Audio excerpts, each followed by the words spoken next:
Welcome back to the series. Today we're doing a Buffalo Bills 7-round mock draft. Getting one out for every team before the draft starts. So if your team picks before 25, video's already out, and if they pick after, then coming soon. So without further ado, let's get right into it. The Bills are an interesting team to pick for, as they don't have a ton of huge needs, but definitely still some holes that they'd like to fill. So with Kaiir Elam on the board, they really need corner though. I think that's above most things, but Jermaine Johnson also being on the board here at 26 is tempting, but they really don't need edge. They have Von Miller now, they have AJ Epineza, they have Shaq Lawson, who I guess doesn't play like a true edge, but they've got a lot of talent there, and I don't really want to go with him, but Dax Hill might be another option here, and that's going to be a tough one, but I think I'm going to go with Kaiir Elam. Good cover corner. If he can stay healthy, he's going to be a great player, and the Bills are just going to need him to step up and hopefully just stay healthy throughout the season, because he could be really the last piece they need on defense. And now at pick number 57, this could be a Kenneth Walker spot. I'm not too into picking running backs super high, but he could be a great guy to put in this Bills system. Receiver, but I don't think any of these guys are really what the Bills need, at least not this high. And I think this might be the time to pull the trigger on Kenneth Walker.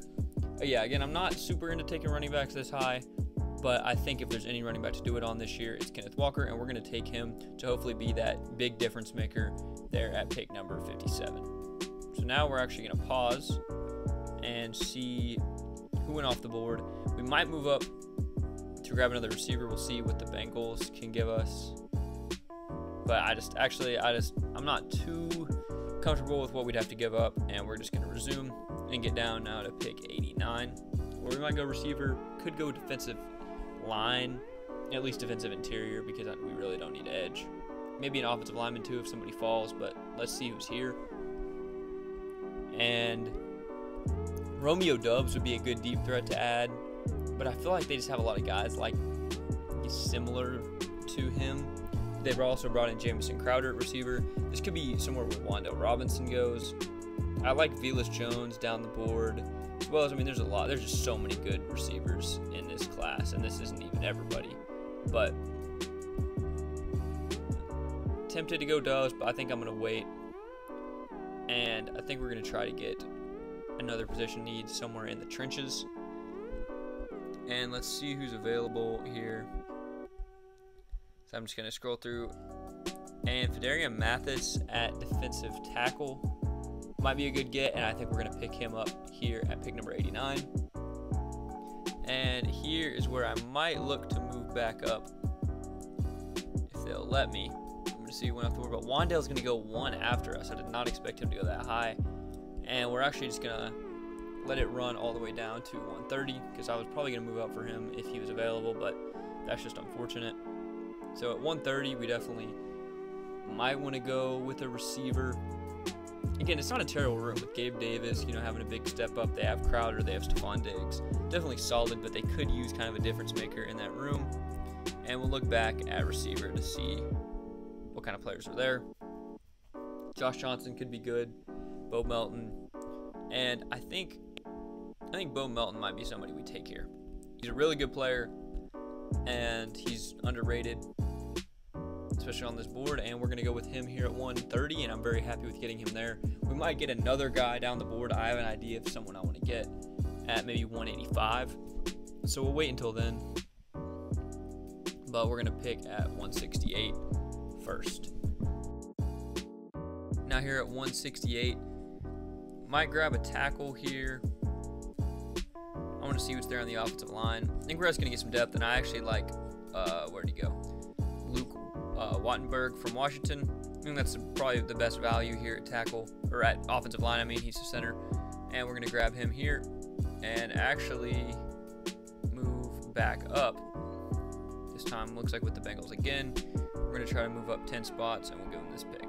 And maybe we can get 252 in return. They're going to say no. I'm going to offer it again. Still going to say no.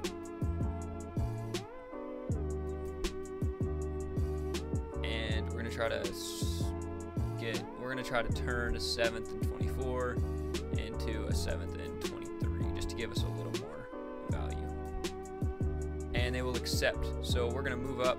Okay, the mock crashed a little bit, but we're gonna try to bring it back. And the guy I'm gonna move up for is somebody who, I haven't drafted before, and that's gonna be Velus Jones Jr. from Tennessee.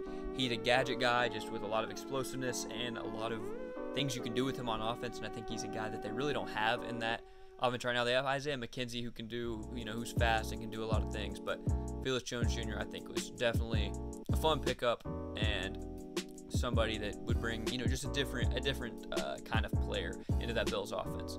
Now we have 2 more picks at 203 and 252, and at 203,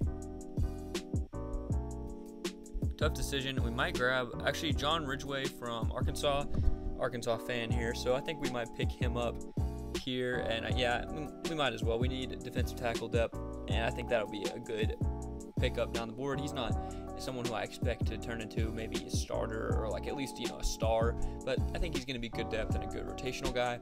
And now at 252, that will be our last pick of the draft. I think we've addressed pretty much every need that the Bills really have, and I'm happy with how this has turned out, because the Bills are, right there as a contender, along with everybody else in the AFC. So I think they've done pretty well so far. And with our last pick, might as well grab a backup quarterback here, and I'm going to go with Caleb Ellaby from Western Michigan. They lost Mitch, could bring in another guy with a little bit of youth. Maybe he shows out in the preseason, because he's definitely a guy with potential, and he could turn into, a future pick. And we'll see, we'll stay tuned on that, because that's a long-term project. But now we'll see how PFF grades it as we wrap it up. And I think this has been a pretty good draft. They don't like Wattenberg. I don't need him to start. I just need him to be depth here in the 5th round. And they don't like Bo Melton, but they're wrong on that. Kyer Elam was a good pick. Kenneth Walker, again, a bit high for running back still, especially when you don't have like a Saquon, but he's a really good player, and I think he could bring a lot to this Bills team. Again, I'm not super high on drafting running backs early, because you can just get so much value late, but very happy with all of those.